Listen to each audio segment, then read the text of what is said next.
आज का योग बहुत ज़बरदस्त और इस विशेष योग के दिन जिसे कि अंगारकी कहते हैं, अंगार की चतुर्थी कृष्ण पक्ष की चतुर्थी है। हर चतुर्थी को श्री गणेश का जन्मदिन मनाया जाता है, लेकिन जो मंगलवार को आती है, कभी कभी आती है साल में एक आध बार, कभी 2 बार, कभी 3 बार, जिस मंगलवार को अगर चतुर्थी आ जाए तो वो दिन बहुत बड़ा मनाया जाता है। और आज वही योग है कि हम लोग मंगलवार के रोज़ गणपतिपुणे में बैठे हुए हैं, जबकि यहाँ ये बड़ा भारी योग अंगारकी का माना जाता है और यहाँ पर हज़ारों लोग आते हैं श्री गणेश की पूजा करने के लिए। और इस कदर वहाँ पर गाड़ी जाम हो गई थी, 60 गाड़ियाँ सामने की, हम तो पूरा घूम के फिर आए, क्योंकि कितने भी जल्दी चलने से फ़ायदा नहीं हो। जो होना होता है इसी प्रकार होता है। और जब तक सहज में हम इस बात को नहीं समझ पाएंगे कि जो भी होता है उसको सबूरी से देखना चाहिए, उसमें सबूरी होनी चाहिए। कि अगर आप उसी वक्त जल्दबाजी करें या कुछ घबराहट आ जाए तो कार्य नहीं हो सकता। सबूरी करें, और सबूरी करने से बराबर सूझ जाता है कि क्या करना चाहिए, कैसे करना चाहिए। सो जल्दबाजी जो है ये असहज चीज़ है। सहज में आप में सबूरी होनी चाहिए, जिसके बारे में साईनाथ ने बहुत कहा है कि सबूरी में रहो, साईं मिलत सबूरी में। और सबूरी शब्द जो है कुछ अपभ्रंश है मेरे ख्याल से, लेकिन इसका अर्थ होता है कि कोई भी बात हो रही है तो उसमें तितिक्षा माने ठहर जाना, देखना। और इस तितिक्षा में जब आप आ जाते हैं तो ये परम चैतन्य कार्य कर देता है और आपको बिल्कुल सही बात पता चल जाती है, कैसे चलना चाहिए, क्या करना चाहिए, कौन से रास्ते का अवलंबन करना चाहिए। पर आप अगर जल्दबाजी में आ जाएंगे तो आप विचारों के चक्कर में फंस जाएंगे और इधर से उधर दौड़ते हुए आपको चीज़ नहीं मिलेगी। और आज और ऐसा भी एक बड़ा भारी योग है कि आज जीसस क्राइस्ट का भी जन्मदिन है। हमने बहुत बार बताया है कि जीसस क्राइस्ट जो है वो श्री गणेश का ही अवतरण है, और इसका आपके पास में प्रमाण भी है, सहयोग है। सो आज उनका जन्मदिन होना, आज इनका भी जन्मदिन होना, मंगलवार का दिन होना और इतना बड़ा समारंभ होना और सब दूर आतिशबाजी होना, ये बहुत बड़ी योग की बात है जो हम इस महागणपति के स्थान पे आकर के उस महाविष्णु की पूजा कर रहे हैं। अब समझने की बात यह है कि श्री गणेश की जो विशेषताएं हैं, उनकी कौन सी विशेषता है आज के दिन जो प्रकटित होती है। ऐसे इससे पहले मैंने बताया था कि विनय, या जिसको कहते हैं हम ह्यूमिलिटी, नम्रता, वो उनका विशेष गुण है। और दूसरा है उनका विजडम, इसके लिए मुझे शब्द नहीं मिल रहे थे मराठी में। इसको उन्होंने बताया कि विजडम का मतलब है सुबुद्धि। चलिए ठीक है, सुबुद्धि। बहरहाल ये सब चीज़ों का दान गणेश तत्व से होता है, लेकिन उनमें एक और विशेष है कि वो बहुत ठंडे दिमाग आदमी है, बहुत ठंडे दिमाग आदमी है। उनकी चाल बहुत ठंडी है।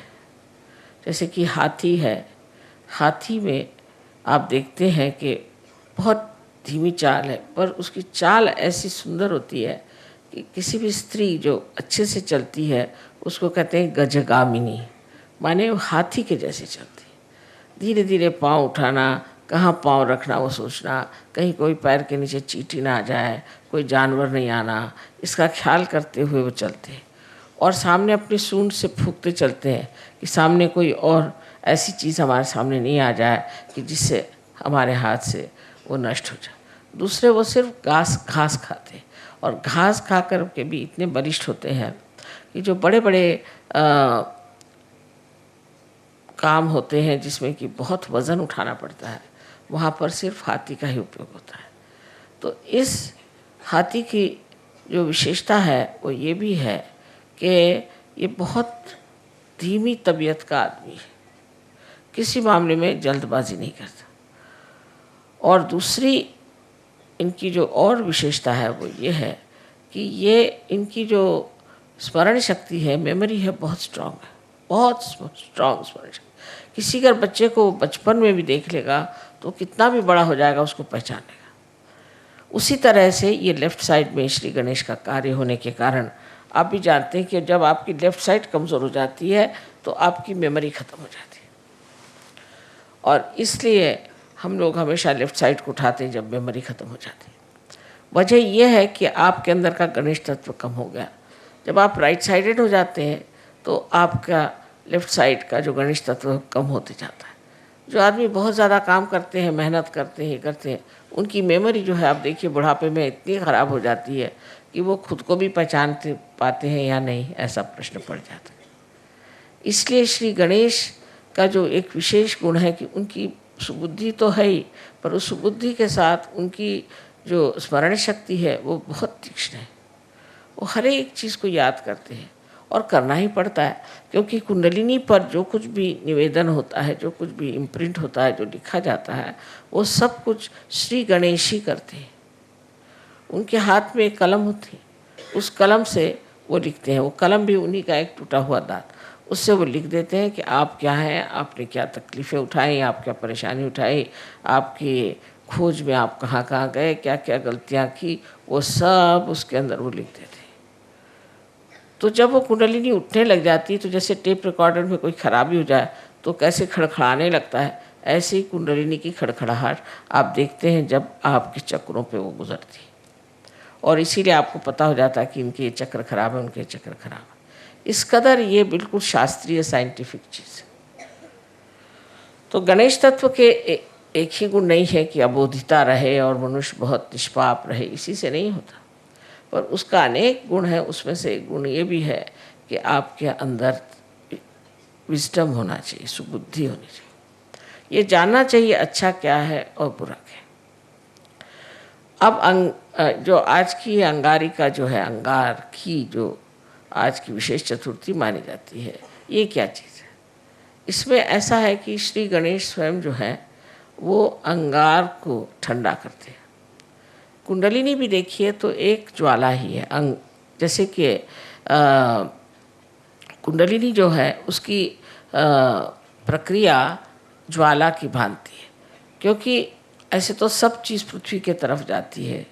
आप जानते हैं कि गुरुत्वाकर्षण से, ग्रेविटी से सारी चीज़ें पृथ्वी की तरफ जाती है, और सिर्फ ये जो ज्वाला है यही ऊपर जाती है। कोई सी भी आग ऊपर की तरफ जाती है और बाकी सब चीज़ें पृथ्वी की तरफ दौड़ती है।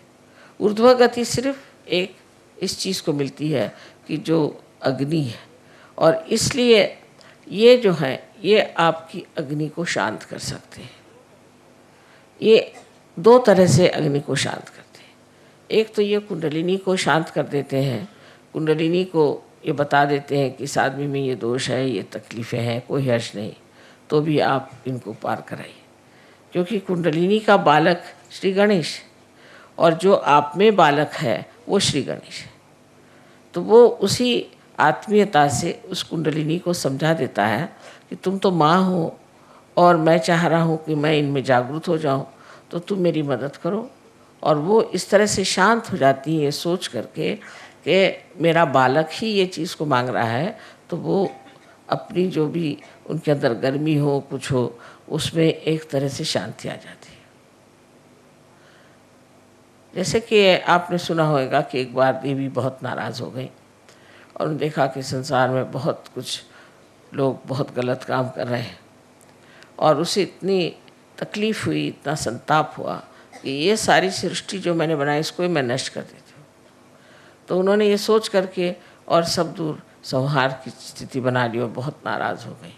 और जब उनका नृत्य शुरू हो गया तब श्री महादेव ने ये सोचा कि देवी तो इतनी नाराज़ है, क्रुद्ध हो गई, अब सब संसार नष्ट ही हो जाएगा, तो इसका इलाज क्या है।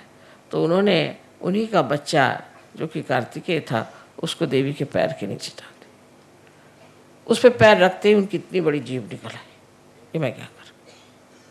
जो इतनी क्रोध से लाल थी वो भी उस बच्चे को देख करके एकदम शांत हो गई। इसी प्रकार ये हमारी कुंडलिनी को एक प्रकार से शांत कर देते हैं कि तुम अपने बालक को जन्म दे रही हो, इस वक्त नाराज़ी ठीक नहीं किसी भी तरह से।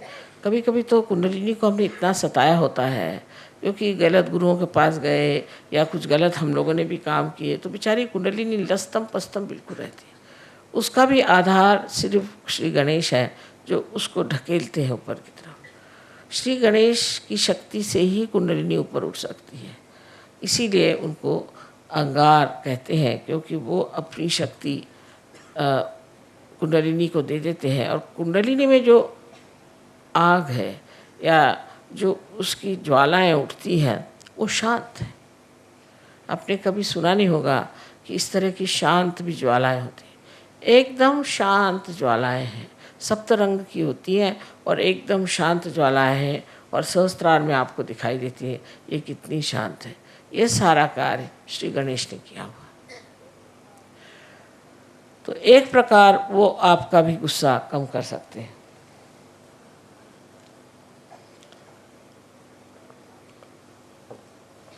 आपकी भी नाराज़गी दूर कर सकते हैं।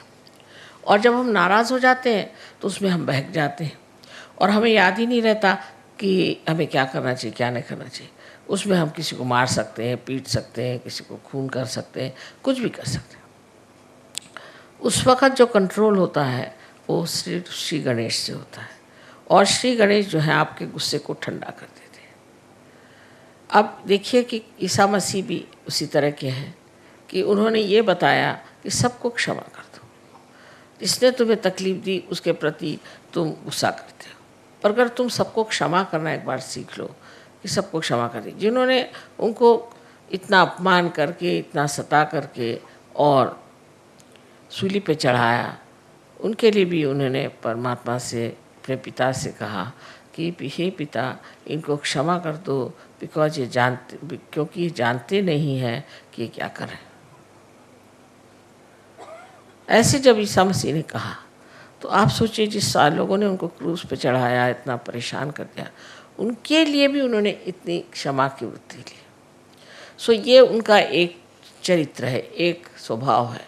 और दूसरा भी ईसा मसीह का चरित्र ऐसा है कि जब लोग उनके मंदिर के सामने बैठ करके और चीज़ें बेच रहे थे, जैसे अपने यहाँ भी हैं, मंदिरों में लोग जाते हैं तो वहाँ चीज़ें बेचते हैं और वही चीज़ चढ़ाते हैं, जैसे एक नारियल को चढ़ाया फिर ला कर उसको बेचते हैं, माने उसका बिजनेस बना लेते हैं। तब उन्होंने हाथ में एक खंडर लेके सबको मारा और कहा कि तुम ये बिज़नेस नहीं कर सकते, तुम्हें अगर करना है तो ठीक है, जो कुछ भी है वो स्वच्छ तरीके से होना चाहिए। ये नहीं कि जो आप भगवान को चढ़ा रहे हैं उसको लाकर फिर बेच रहे हैं, जो हार भगवान को चढ़ा रहे हैं उनको लाकर फिर बेच रहे हैं।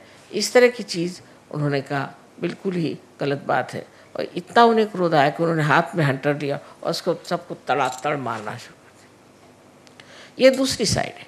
ऐसे ही श्री गणेश की भी एक दूसरी साइड है।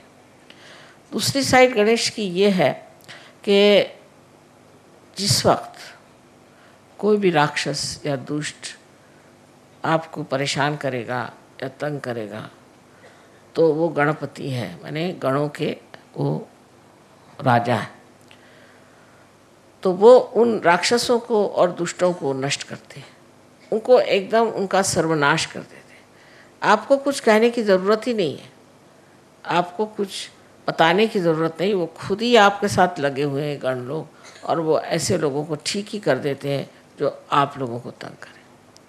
सहयोग में आप लोग जान लीजिए कि आप पूरी तरह से सुरक्षित हैं और आपको कोई भी नहीं दुख दे सकता। हाँ, अगर आप सहयोग में हैं तो आपके गण जो हैं वो चारों तरफ घूम रहे हैं और वो यहाँ भी पधारे हैं।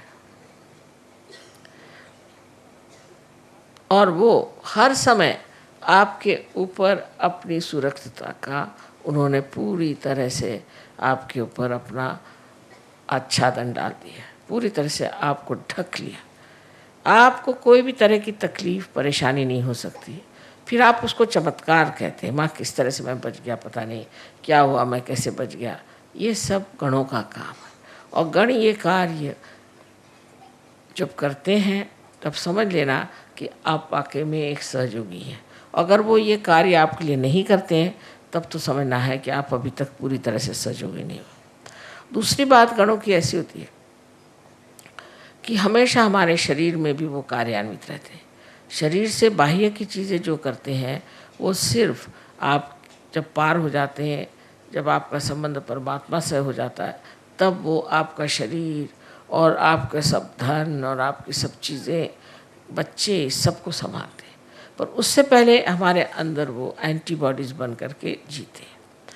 और ये जो एंटीबॉडीज़ होती हैं यही हमें रोगों से बचाती है और उससे हम लड़ झगड़ सकते हैं। तो इसका चक्र जो है सेंटर हार्ट, यहाँ पर स्टर्नम करके जो हड्डी है उसके अंदर शुरू में होता है। 12 साल तक ये एंटीबॉडीज़ तैयार होती हैं और वो फिर सारे शरीर में दौड़ करके तैयार रहते हैं। जब भी कोई परेशानी होगी तो स्टर्नम हिलने लग जाएगा और उसके हिलते ही जैसे रिमोट कंट्रोल होता है इस तरह से इनको पता हो जाता है। और ये फिर उस आने वाले कोई भी जो आदमी आपके ऊपर आक्रमण कर रहा है या कोई सी भी चीज़ आक्रमण कर रही है, कोई वायरस आ रहा है या किसी भी तरह का कोई रोग आपके अंदर घुस रहा हो, उससे ये लड़ते हैं। और जब आप माँ के विरोध में कार्य करते हैं, माँ के विरोध में काम करने का मतलब है नैतिकता से गिर जाना। पिता के विरोध में जाने का मतलब है कि आप कार्यशील न हो, कार्यक्षम न हो, आप कार्यकर्ता न हो, आप में आलस्य आ जाए। ये तो पिता के खिलाफ पाप है। लेकिन माँ के खिलाफ पाप है जहाँ आप अपनी नैतिकता को खो देते हैं। जिन्होंने अपनी नैतिकता को खो दिया है ऐसे लोगों का ये चक्र बहुत कमज़ोर हो जाता है और इसीलिए फिर ये चक्र जो है इसको ठीक करने में बड़ी मुश्किल हो जाती है। और जो लोग इस तरह से गिर जाते हैं और उनका ठीक होना भी मुश्किल हो जाता है, जैसे एड्स की बीमारी है या इसी तरह की जो बीमारियां हैं जिसे कि हम गुप्त रोग कहते हैं, ये सारे गुप्त रोग अनैतिकता से आते हैं। और ये अनैतिकता के रोग जो हैं किसी तरह से भी ठीक नहीं हो सकते जब तक आपके गणेश तत्व ठीक नहीं हो जाएगा। इसलिए समझ लेना चाहिए कि हमें अपने अनैतिकता से अपने सारे व्यक्तित्व को, अपने सारे जीवन को पूरी तरह से आडोलित रखना चाहिए, पूरी समय उसमें पवित्रता में डूबे रहना चाहिए। ये जो पवित्रता है उसके बारे में ईसा मसीह ने बहुत बढ़कर बात कही है, क्योंकि आज्ञा चक्र पे उनका स्थान है, इसलिए उन्होंने आज्ञा चक्र पे बहुत बड़ी बात कही। और वो ये कहा कि तुम्हारे आँखों में भी कोई भी अपवित्रता नहीं होनी चाहिए। Thou shalt not have adulterous eyes। आँखें भी ऐसी हों, वो भी निर्मल होनी चाहिए, क्योंकि आँखें निर्मल कर नहीं है तो ईसा मसीह वहाँ नहीं है। लेकिन देखिए परदेश में हम देखते हैं कि हर एक ईसा को मानने वाले लोग सबकी आंखें बहुत ख़राब है।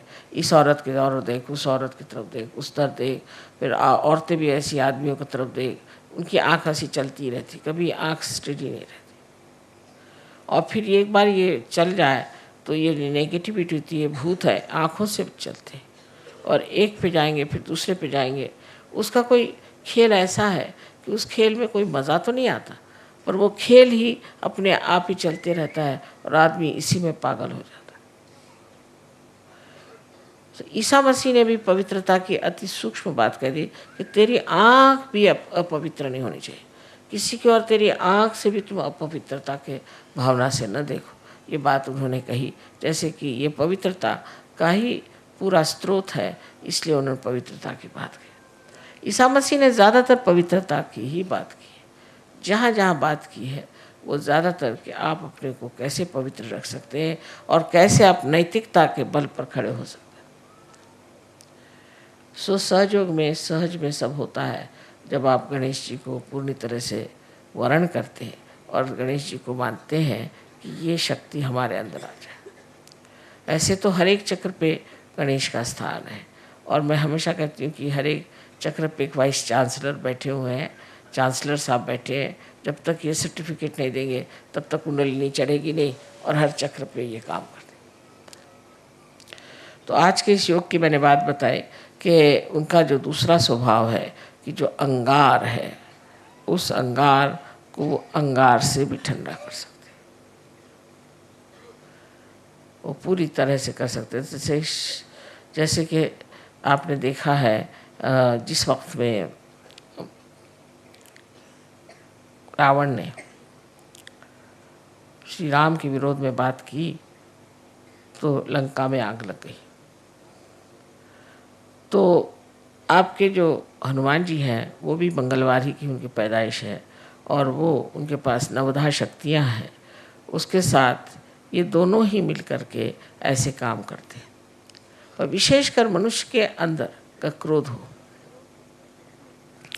तो उस क्रोध को कैसे शांत करना चाहिए ये श्री गणेश जानते हैं। और वो फिर इस तरह से उस पर युक्तियाँ करते हैं, उस पर ऐसे ट्रिक्स करते हैं कि वो आदमी एकदम हताश हो कर के और फिर मान जाता है कि मैंने जो किया वो गलत किया, मुझे ऐसा नहीं करना चाहिए। तो जो गर्म तबीयत के लोग होते हैं उनको भी ये ठीक कर सकते हैं। और इसीलिए इस दिन जब मंगलवार किसी पे अगर मंगली हो तो उसको कहते हैं कि तुम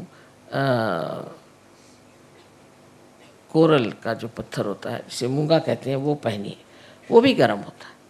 मूंगे का पत्थर पहने गर्मी से गर्मी मारी जाती है। वैसे भी आप देखिए कि जितने भी गर्म देश है वहाँ लोग मिर्चा बहुत ज़्यादा खाते हैं। कहीं भी जाइए आप, अगर आप इंडिया में जाइए तो है ही साउथ इंडिया का खाना इतना मिर्चे वाला होता है कि आप खा ही नहीं सकते। और अगर आप और जगह जाइए, चाइना में भी जो साउथ का चाइना है जैसे कैंटोन वगैरह, वहाँ बिल्कुल बहुत मिर्चे खाना होता है।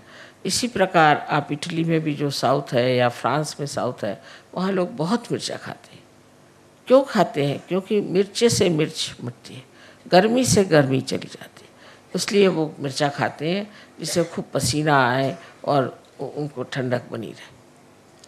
इसी प्रकार श्री गणेश भी अपनी गर्मी से आपकी गर्मी ठीक करते हैं। आपके अंदर अगर कोई अहंकार हो जाए तो इस तरह से वो आपको दिखा देते हैं अपना प्रताप कि उससे फिर आप खुद ही ठंडे हो जाते हैं। और ये जितनी भी बीमारियां हैं इसमें भी बहुत गर्मी निकलती है, बहुत जनरेट होती है, और इस गर्मी के कारण ही आदमी अस्वस्थ हो जाता है। इसलिए ठीक है कि हम इस गर्मी का ही इलाज करें और उसके लिए श्री गणेश की आराधना करें और उनके प्रति अपने को विशेष रूप से समर्पित करें। आज का दिन बहुत ही बड़ा मैं सोचती हूँ, जो ये 3 चीज़ों का योग यहाँ हो गया कि आज ही ईसा मसीह का जन्म है, आज ही मंगलवार है, आज ही श्री गणेश का भी जन्मदिन है, और आप लोग सब गणपतिपुरे में आए। ये सब कुछ इस कदर बन गया आज कि मुझे इससे बड़ा सहज में ही जो एक चमत्कार होता है ऐसे लग रहा है कि बड़ा भारी चमत्कार है कि इस वक्त सब लोग आए। पर उसमें तकलीफ भी हो गई कि सब यहाँ पर इतने लोग भीड़ कर गए थे कि हम तो जाम में फंस गए और देर हो गई। पर देर या कोई सी भी चीज़ होती है उसमें सबूरी की बात है। हम तो हमेशा सोचते हैं कि जो समय हमारे लिए नियत है वही समय पूजा होगी, उससे पहले हो ही नहीं सकती। तो इसलिए जो चीज़ नियति का है उसको क्यों बदला जाए, उसके तरफ लड़ाई झगड़ा करने से फ़ायदा क्या। जो है सो है, जिस वक़्त में जो होगा तब हो जाएगा, तब पूजा हो जाएगी। उसमें अब इस वक़्त पूजा नहीं हो रही, ये टाइम था, हम कोई घड़ी के गुलाम तो है नहीं। लेकिन इसके फ़ायदे कितने होते हैं ये आप आगे जाकर देखेंगे कि अगर आप टाइम का गुलामी नहीं करें तो बहुत कुछ सहयोग फैल सकता है। पर जो आदमी टाइम की गुलामी करता है वो कभी सहयोग नहीं फैला सकता, क्योंकि उसको हमेशा रहता है ये टाइम में ये कर रहा है, ये टाइम में कर रहा है, और सहयोग के लिए उसको टाइम ही नहीं मिलता। पर जो कहेगा कि मुझे सहयोगी करना है तो पूरा टाइम उसके लिए पड़ा हुआ है और पूरी चीज़ बढ़िया तरीके से हो जाती है। पर इस पर सिर्फ बात यह है कि एक तो अनुभव होना चाहिए, और अनुभव होने के बाद उस पर विश्वास होना चाहिए। ऐसी ऐसी चीज़ें घटित हो जाती हैं। बहुत लोग सुबह से शाम तक मुझे अपने चमत्कार बता रहे थे। कि माँ मैं तो परेशान था कि जा रहा हूँ, कब मुलाकात होगी, वो आएंगे। देखता क्या कि सामने ही चले आ रहे। किसी भी चीज़ की आपके मन में इच्छा हो जाए वो चीज़ पूरी हो सकती है, पर विश्वास की बात है। और विश्वास में अंधविश्वास सहयोग में नहीं है, बिल्कुल अंधविश्वास नहीं, श्रद्धा है। जहाँ पर कि हम पूरे दिमाग से सब देखे हैं, जब हमने सब देख लिया और तब भी हम नहीं मानेंगे तो इसे क्या कहा जाएगा? इसे कहा जाएगा कि आप बहुत ही ज़्यादा बेईमान हैं, या आप झूठ बोलते हैं, और या आप महामूर्ख हैं। इनमें से 3 चीज़ें हो सकती हैं कि आप जब सब चीज़ों को देख रहे हैं, उसको जान रहे हैं, वो सब वर्तित हो रहा है, उस पर भी आप उस पर विश्वास नहीं करते, तो फिर आप में कुछ न कुछ खराबी। ये सब देखते हुए आप सोच सकते हैं कि श्री गणेश कितनी बड़ी चीज़ है।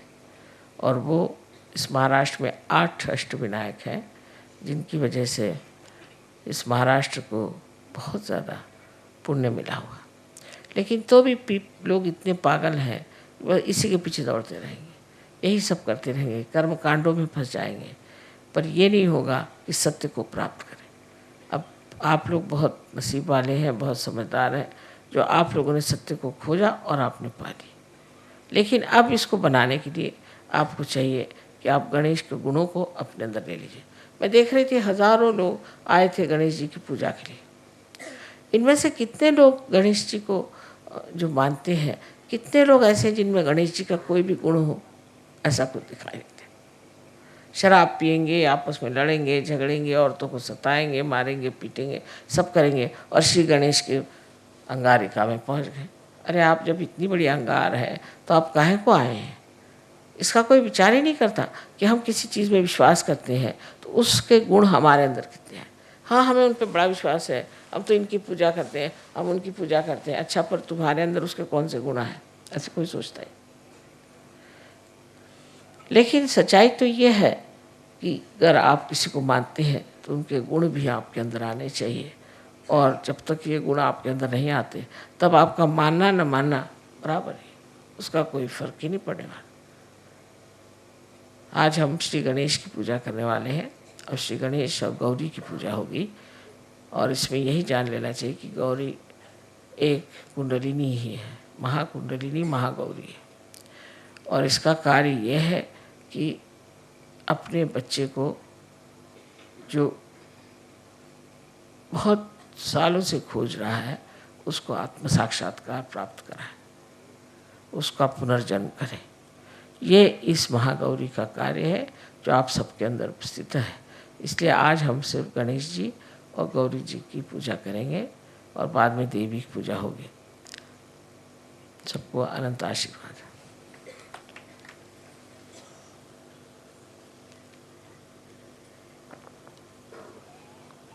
In short, I told them what is so special about today. Tonight is the time when this is Tuesday. On Tuesday, Sri Ganesha was born. So they celebrate every fourth day of the moon as the Sri Ganesha's birthday, because of born on the 4th. But when this 4th falls on a Tuesday, then they think it's a tremendous yoga, because on Tuesday he was born. On Tuesday, this 4th of the day of the month has come, so they just try to worship it as a something special day. Now I also told them what is the quality of Sri Ganesha, which we see in Christ, and as Christ is the incarnation of Sri Ganesha. Today remarkable thing is that the third yoga is that today is the birthday of Christ. And the fourth thing, which is very important, is that you all should be here on such and such day on Ganpati. So it's very important day, and that's how we have to learn that if you worship Ganpati or if you worship Christ, we should try to think what qualities we have got within ourselves. Now, regarding Jesus Christ, you know him very well, that he always talked of morality, always talked of holiness, of auspiciousness. And all these things, you see, the holiness and the complete cleanliness within your being is to such an extent that he said that thou shalt not have adulterous eyes. So Sri Ganesha also was against the adultery.